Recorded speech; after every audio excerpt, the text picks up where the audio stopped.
Bonjour à tous et bienvenue sur la septième partie des aventures de Mimix au pays des Soviets. Ça me fait toujours marrer ça. Et aujourd'hui, donc, on va aller visiter la ligne de Staline.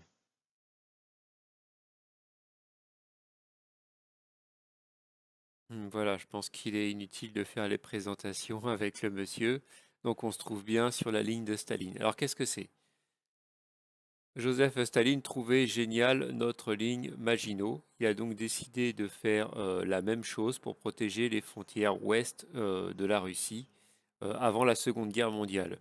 Donc si vous vous souvenez de mes précédentes vidéos, vous avez vu la vidéo sur Brest, les Vox, euh, et donc les frontières russes étaient différentes avant la Seconde Guerre mondiale. Donc cette ligne Staline, cette ligne de fortification à l'image de notre ligne Maginot, a été créée avec les frontières de l'époque. Donc en fait, on se trouve à 40 ou 50 kilomètres à l'ouest de Minsk. En 1939, quand la Pologne a été envahie par les Allemands par l'ouest, on sait maintenant que les forces rouges ont attaqué par l'est la Pologne et ainsi récupéré les territoires qui avaient été perdus suite à la Première Guerre mondiale. Donc la frontière de l'URSS s'est déplacée de 300 km à l'ouest. Donc la ligne de Staline telle qu'il l'avait créée bah, servait plus à rien puisque du coup elle se retrouvait à quasiment 300 km de ses frontières. Donc cette ligne de Staline a été abandonnée. Et quand les Allemands ont envahi la Russie en 1941 avec l'opération Barbarossa qu'on avait déjà vu, donc ils ont été tellement vite que les Russes n'ont pas eu le temps de réinvestir cette fameuse ligne de défense, ligne Staline, et ils n'ont pas eu le temps de la réarmer. Les Allemands sont directement passés par-dessus. Donc il y a eu quelques blocos qui ont été réactivés et qui se sont effectivement parfaitement défendus. Mais globalement, bah, à l'image de notre ligne Maginot, bah, et pour des raisons un peu différentes, enfin même complètement différentes, elle n'a servi strictement à rien. Donc elle a été oubliée même carrément. Et c'est lors de travaux au bord d'une route que les ouvriers bélarusses ont retrouvé, il y a à peu près 15 ans, des vestiges de bunkers. Et donc l'État bélarusse a décidé de faire à cet endroit-là un musée à ciel ouvert, de remettre les bunkers à jour et de les rééquiper comme ils étaient à l'époque pour le transformer en musée. Et puis d'en profiter pour faire aussi un musée de chars et d'avions qui va de l'époque de la Seconde Guerre mondiale jusqu'à fin de la guerre froide. Et c'est également un lieu où on fait des spectacles pyrotechniques. Voilà, donc là vous avez un plan complet du complexe, hein, c'est très grand, ça fait plusieurs kilomètres, puisqu'il y a également des zones mécaniques pour restaurer des chars. Donc ils ont restauré entre autres un char allemand, un Stuka 3, un Stuka 4, pardon, qu'ils utilisent pour leur spectacle pyrotechnique. Ils ont un T-44 en état de fonctionnement, ils ont des T-34-76 en état de fonctionnement. Voilà, et puis évidemment, il y a tous les avions, bon, tout ce qui va bien. Voilà, donc là, il y a quelques photos, là, ils font voir, voilà, toutes les simulations qu'ils font. Donc, ils y vont même jusqu'avec des hélicoptères, hein. Il y a des chars modernes. Ici, il y a un KV-1 ou une maquette de KV-1, je pense, un KV-1. Voilà, il y a d'autres chars allemands. On voit pas le Stuka 3, par contre, non. On voit pas le Stuka 4, pardon, je lui en veux, décidément. Non, ah, si, il est là. Voilà, on le devine ici. Voilà, face à un T-34. Donc là, malheureusement, on ne les verra pas ils ont été rentrés. Il y a même une maquette de Mark 1 qu'on verra. Ils ont été rentrés puisqu'il va y avoir un gros spectacle manifestement aussi, une journée du tankiste le 8 septembre. Donc si vous vous souvenez, pareil, dans mes vidéos précédentes, pardon, je vous avais fait voir le 9 septembre, il y a un gros événementiel Wargaming à Minsk, une grosse fête qui s'appelle la journée du tankiste. Et en fait, la veille, sur la ligne de Staline, il y a aussi une journée du tankiste. Donc je pense que les deux événements sont bien sûr liés. Et du coup, malheureusement, ces chars-là, je pense qu'ils sont retirés et en préparation. Donc là, on voit un KV1 qui roule, donc ça doit être un vrai. Voilà, alors donc les voici ces fameux bunkers. Donc des bons gros bunkers. Et on peut rentrer. Alors en voici un autre, il y en a deux en fait, qui ont été réaménagés.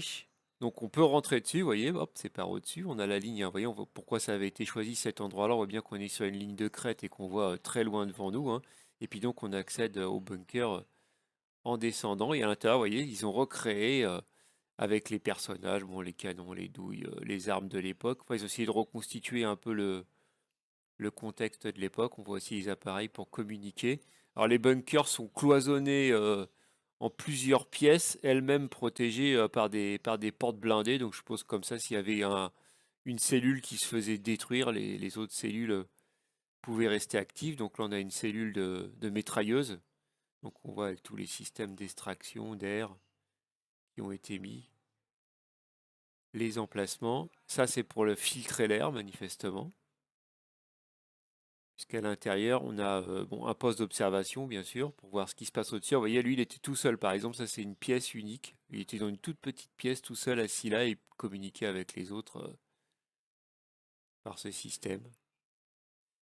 Et voilà, et on a aussi une pièce, là aussi, cloisonnée, hermétique, qui permet de produire très certainement l'électricité pour les bunkers. Donc voilà, ça, c'est un endroit très sympa. 2 bunkers comme ça qui ont été restaurés. Ils ont essayé de remettre un peu l'atmosphère qu'il pouvait y avoir à l'époque, sachant que finalement ça n'a jamais servi. Ensuite, il y a une collection de canons, donc là avec avec mes 2 fils, et puis après évidemment on ira voir les chars. Donc il y a plusieurs canons, voilà. Et il y a même des canons anti-aériens avec. Alors quand on a été, il y avait un groupe de touristes manifestement des Lituaniens, Lettoniens, Estoniens, parce qu'il y avait les drapeaux à l'entrée. Et vous allez voir qu'ils s'amusaient bien d'ailleurs, vous allez voir, je vous ai fait une petite vidéo. Alors, on va pouvoir répondre à l'épineuse question. Nos amis de l'Est sont-ils des grands enfants?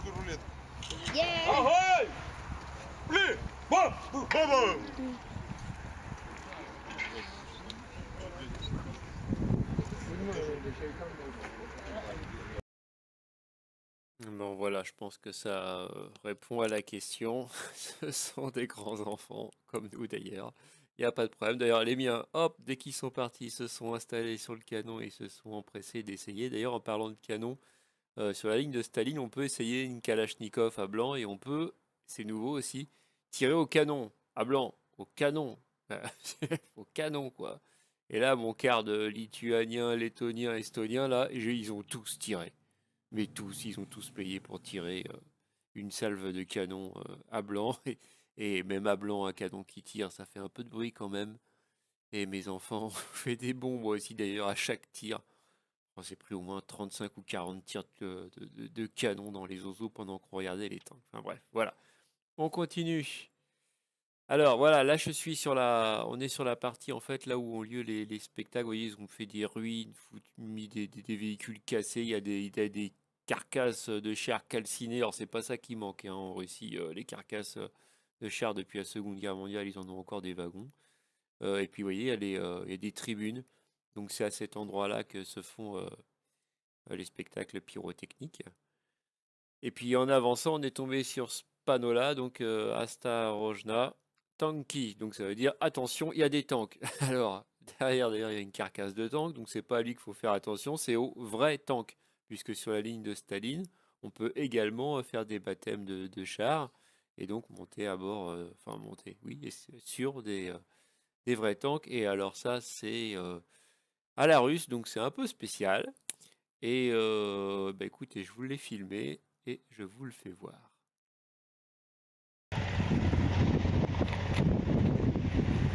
Putain, ils le font. Alors voici un bel exemple de la sécurité badine Russie. Bon, il faut un baptême du cher. Sans commentaire. Bon.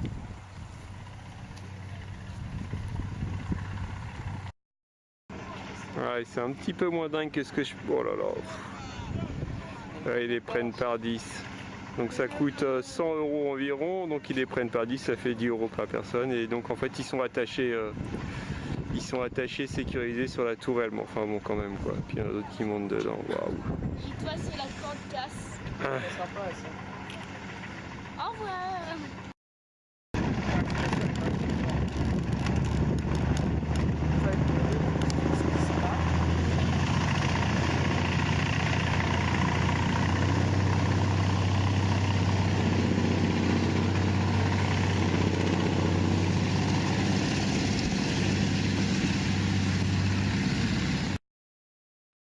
j'espère que vous avez apprécié cette séquence purement russe ou soviétique, comme vous voulez. Enfin bon, c'est très spécial. On n'a pas la même notion de sécurité non plus, hein. Bon, bref. Alors, eh ben, puisqu'on était sur des chars, en voici, en voilà, on va en voir. Donc, on commence avec ce magnifique T-34 76 mm. Donc, le T-34 du début de la guerre, hein, celui qui est alors, super mythique, hein, pour l'Union soviétique, celui que voilà, Hitler savait pas qu'ils avaient en fait, et qu'ils ont découvert sur le terrain comme le KV-1. Et donc celui-là, il a été, bon, je pense que ça a été rajouté, hein, mais ça a été bien fait, ça a été rajouté certainement là au moment de la restauration du char. Donc za Sovietskouyou, voilà, Belaruskiyu, donc pour l'Union Bélarusse. Soviet, ouais, voilà, pour l'Union des Bélarusses. Bon, c'est l'inscription qu'il y avait sur le char. On passe à un autre char. Donc là, on a un magnifique IS-3. Donc c'est un char qui a été produit à toute fin de la guerre 1944-1945, qui a été arrêté en 1946. Ils en ont produit quand même 1170. Donc c'est un char qui embarquait 4 membres d'équipage avec un canon 122 mm Pushka D25T. Pour les joueurs de World of Tanks, c'est le char lourd mythique Tier 8 des Russes, l'IS-3. On enchaîne avec un T55 MV. Donc alors le MV, c'est pour ce modèle qui était en fait celui-là, vous voyez, qui avait la première génération de blindage actif. Donc ça, c'est un char de 4 à 4 équipages avec un canon de 100 mm. Donc le T55, hein, qu'on reconnaissait. Alors moi, j'ai fait mon service militaire. Je sais pas s'il y a une autre vue. Voilà. J'ai fait mon service militaire dans l'anti-char, dans les missiles Milan. Donc pour reconnaître un T54 d'un T55, c'était ça en fait. Voilà, le T54 c'était lisse et le T55, il y avait ce système au bout du canon. Ah, le voici en vue arrière. On enchaîne avec un char moderne, un T80B. Alors moi je serais incapable de différencier un T80 d'un T72. Ça se ressemble vraiment comme deux gouttes d'eau. Donc c'est un char à 3 équipages. Il a un canon de 125 mm. Et là, on est clairement dans l'ère moderne puisque son moteur développe 1100 chevaux, il peut se déplacer à 70 km/h et il a une autonomie de 600 km. Donc voilà, c'est clairement des chars qui sont encore en activité dans pas mal de pays. D'ailleurs, la Russie organise chaque année un biathlon du char, donc c'est des épreuves comme le biathlon, donc il faut faire rouler le char, faire des slaloms, passer dans les endroits, il y a des épreuves de tir. Et c'est à l'équipe qui met moins de temps. Et ils invitent pas mal de nations. Il y a la Biélorussie, mais il y a aussi la Chine, le pays du Moyen-Orient, qui sont équipés avec ce type de char, enfin la version T72. Et les concours se font encore actuellement sur des T72. On enchaîne avec un 2S1 Gvozdika, pardon, Gvozdika. Donc c'est un char qui pouvait être servi en anti-char, qui est toujours d'activité d'ailleurs, qui est amphibie, comme l'indique voilà, la, la coque en forme bateau à l'avant. Et donc c'est un char qui est équipé d'un canon de 122 mm également et qui peut rouler à 60 km/h. Un autre char un peu du même type, alors qui lui n'est pas amphibie, on voit bien la différence de forme sur l'avant, c'est un 2S3 A4 SIA. Alors lui, il a un canon de 152 mm, de quoi faire des gros trous. Et ce truc à tourelle arrière se déplace quand même à 60 km/h. Ensuite, on enchaîne sur un clic droit report, clic droit ignore. Pardon, non, sur un 2S7 Pion. Donc, c'est une pièce d'artillerie, bien sûr. Et là, on a un machin qui a un canon de 203 mm et qui peut se déplacer à 50 km/h. Alors là, on rentre dans les véhicules voilà, mythiques de l'époque de la guerre froide. Donc c'est un BTR 152, donc c'est un véhicule de 8 tonnes 6 qui a été produit au début des années 50, qui peut rouler à 75 km/h avec une autonomie de 600 km. Et voici un BTR 50 PK de 1958. Donc c'est un transport de troupes amphibie, hein. Vous voyez, dès qu'on voit ces formes là devant, donc ça veut dire qu'ils étaient capables de flotter à l'image de, bah, moi quand j'ai fait mon service militaire, c'était les AMX-10P. Donc c'est la même chose, hein. Nos chars pouvaient flotter, enfin ça flotte très très bas, mais ça flotte à peu près. Et ils peuvent se propulser dans l'eau. C'est quand même un truc qui pèse 14 tonnes, hein. Ensuite, toujours dans la catégorie amphibie, on voit bien donc il y a un BTR 60 PB. Donc c'est un véhicule à 8 roues motrices avec les 4 avant qui étaient directrices et c'est pareil, c'est un transport de troupes. Donc là c'est un char à roues. Voilà, une autre figure très connue de la guerre froide, un BRDM-1, voilà, de 1957. Donc c'est un véhicule qui pèse 5 tonnes et demie et qui peut rouler à 80 km/h sur route et à 9 km/h dans l'eau. Et puis il y a son successeur, le BRDM-2 de 1962, qui pèse 7 tonnes, qui peut rouler à 95 km/h sur la route, avec une autonomie de 750 km, et qui peut aller à 10 km/h dans l'eau. Et puis ensuite, on va voir une figure mythique de la Seconde Guerre mondiale. Alors, le célèbre, le cultissime véhicule de l'armée soviétique BM-13, plus connu sous le nom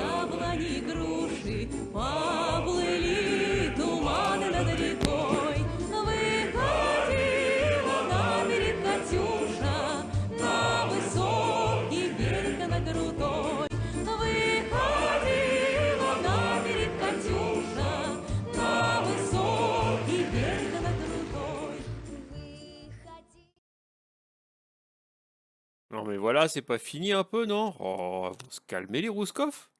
Bon alors donc comme vous l'aviez compris précédemment, c'était un BM-13 dit Katusha à cause de cette chanson et on sait pas trop pourquoi d'ailleurs de Katusha on n'est pas arrivé à ce véhicule-là. Mais bref, là c'est plus du tout une Katusha, c'est un char T-10, le char lourd russe remplaçant de l'IS-3 qui pouvait donc avoir 4 membres d'équipage, qui était équipé d'un joli canon de 122 mm et qui pouvait se déplacer à 50 km/h, mais il n'avait qu'une petite autonomie de 200 km.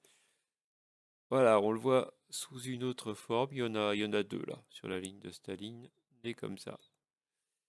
Il y a bah voilà, une maquette, hein, c'est une maquette, elle est en bois, ça se voit d'ailleurs. On voit bien que c'est du bois du premier char de l'histoire des chars, donc c'est un char anglais, donc là, bon, série avec les sigles russes, mais c'est pas grave. Je sais pas s'ils en ont eu, je pense pas. Et donc voilà, le Mark 1, c'est une maquette. Et on finit avec, voilà, ça. Alors ça, je ne sais pas ce que c'est. Alors, à l'origine, c'était une authentique poubelle soviétique qui répondait au nom de Volga. Et là, ils l'ont transformé en... Ça, même lui, ça le fait rire, tiens. Je sais pas ce qu'ils font, parce qu'il y a en fait il y a un autre spectacle avec voilà, que des véhicules comme ça, on en voit un autre derrière et voilà, c'est après-demain. Mais j'irai pas voir ce que c'est, mais manifestement ils vont faire un spectacle avec ces véhicules-là sur la ligne de Staline. Voilà. Et c'est là-dessus que je vous laisse. J'ai pas filmé les avions et les hélicoptères parce que c'est un peu, bah, c'est même les mêmes que dans le musée qu'on avait visité précédemment sur les avions et les hélicoptères. Il y a aussi toute une collection de véhicules pour le génie et toute une collection de missiles, de roquettes diverses et variées. Bon, on va pas faire une vidéo de 3 heures non plus. Je vous laisse là-dessus et je vous dis au revoir. Et comme j'ai quand même voulu filmer un morceau des avions et que comme d'habitude je me suis planté, je vous l'ai mis dans une sorte de bêtisier juste après cette diapo. Voilà, sinon moi je vous laisse et je vous dis Au revoir.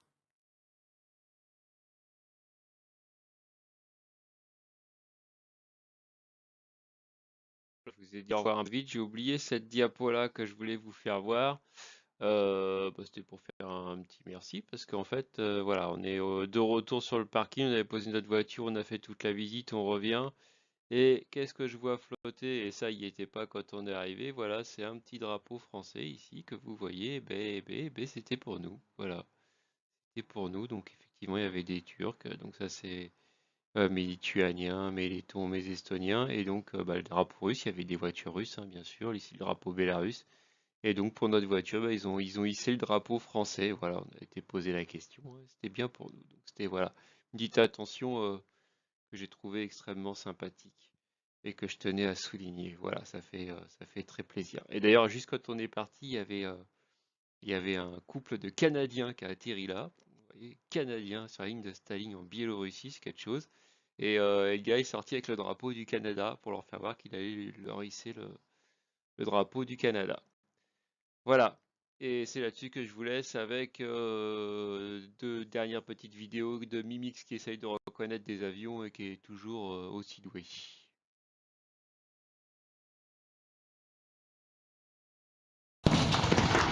Alors comme je suis joueur, je dirais que c'est un MiG-21. Allez, on ira voir tout à l'heure si j'ai encore fait un festival. Si vous avez entendu la détonation, c'est les coups de canon. On peut essayer les canons et des kalachnikovs ici. À blanc bien sûr. Hein.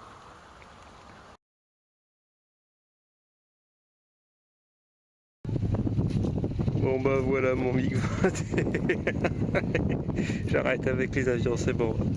Donc c'est un Sukhoi. Merde, pourtant là quand même. Hein.